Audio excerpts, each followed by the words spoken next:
ABB-FIA フォーミュラ E 世界選手権第6戦のモナコ E-Prix に先立ち、ここモナコヨットクラブで新型車両 Gen3 がこのほど公開されました。This new racing car inspired by the aerodynamics of a fighter jet. With up to 350 kilowatts of power, it can reach a top speed of 322 kilometers per hour. With motors in the front and rear, a total of 600 kilowatts of power is regenerated. The braking provided by the motors will provide 40% of the energy used in the race, and the hydraulic brakes at the rear will not be installed. So first of all, significant improvements in performance. 60 kilograms lighter, 100 kilowatts more power, so it's just a more high-performance car. It's very efficient, meaning there's a front axle of regeneration, putting energy back into the battery, so the future of electric is all about an efficiency game. And then finally, I think when you look at this car, it looks like it comes from the future. It's a really bold design. It doesn't look like a typical race car, and that's what Formula E is all about. We're pushing the boundaries and want to be really confident. And so those are the differences. In the center of the car body, it can be found what looks like a charging connector plug. Charging pit stops using the new super-fast charger will be implemented during races on next season. How seriously are you guys looking at charging during racing? We are looking into it in a serious way, so there will be something during the race, but the sporting format isn't been defined yet. We might be able to expect it with the start of Gen3 race. It will be, absolutely, yeah. Details of the battery capacity and manufacturer have not been announced. In addition, Hankook of South Korea will be the supplier of tires, replacing Michelin. According to Benoit Trailoyer, the development driver of the car, he says that both the feeling and the speed of the car are in line with his expectations.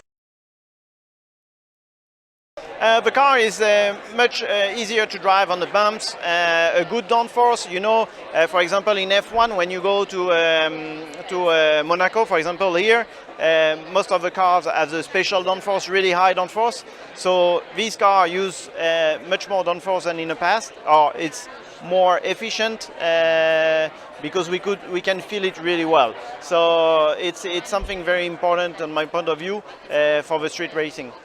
Drivers also seem to have high expectations for the performance of the new car. Yeah, very exciting. I think the design is very futuristic, so really good identity for Formula E to represent the race of the future. But the performance figures are even more interesting. I think for us drivers and the teams will be a big difference. I think the biggest difference that we've seen in Formula E. So looking forward to drive it the first time.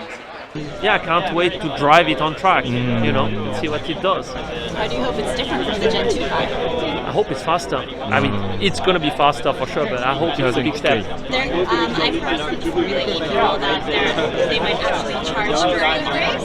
How do you think that might change things for you? Well, I think it's going to be interesting to see a pit stop. We didn't have any pit stop now since 4 years.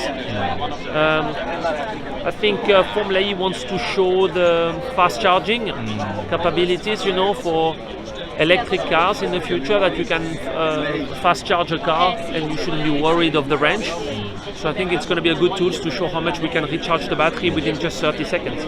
It's going to be a bit of a different race, but I'm happy. I think it's good to have a pit stop somehow. It's good to have it.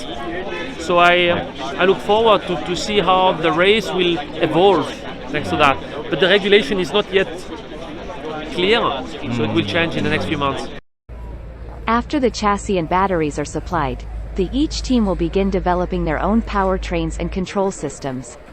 Nissan Edam's representative, Mr. Volpe, is confident that the new car will win the championship next season. I hope it's a good sign. Yes. So definitely, the softwares have to be updated, bearing in mind this complexity, this additional layer of complexity. So it's definitely more complex than Generation 2. How confident are you? Well, we are confident, otherwise we wouldn't have committed to Generation 3. And let's not forget that the talents we have at our disposal on the car development and the racing team have already won many championships and many races. So we definitely are in a good place, we believe. And with the strengths of Nissan Corporation behind, we definitely should have a strong performance in Generation 3.